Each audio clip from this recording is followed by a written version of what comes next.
The other point, and I will continue with you, is on slots.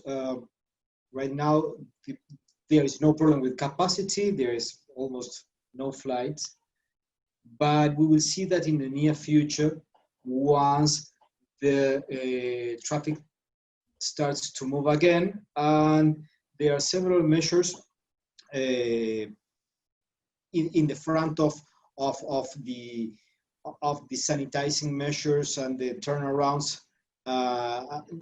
Those aspects could, in a certain way, trigger the congestion in many airports. How do you see that happening in Central America, where they are very busy airports? Well, let me say that not only the issues with the new rules or the new protocols for sanitation of the aircrafts and turnaround issues, but also the protocols that are being implemented or that will be implemented when the airports reopen fully for international travel, in terms of how the health authorities locally want to handle those passengers that are coming to their country, to try to test or to make sure that they don't have, or they are not bringing the virus back into our country. So there will be, at this point, as you very well mentioned, there is, I mean, we're going to very few frequencies. Most of the carriers are reducing their number of flights per week.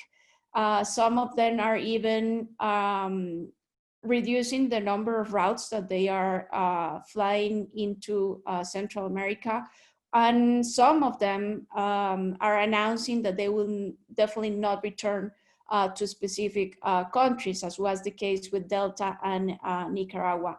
So when we face the sanitation issues and when we face the local protocols that the authorities want to implement for passengers, incoming passengers into the country, that's really an issue in terms of slots.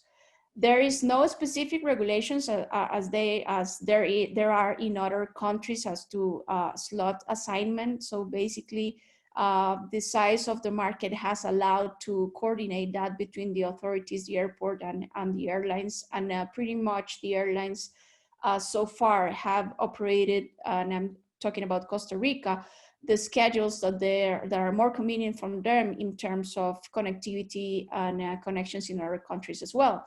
But we will have to, we foresee some issues in this regard that will require the intervention of the authorities and the implementation of some regulations as to how slots will be assigned if we start having those problems in terms of turnarounds and the implementation of sanitation protocols from the airline with local protocols to receive the passengers. And that's something that we are looking forward to see how it's going to be resolved when the time comes. Yeah, that's a very good question, Alina.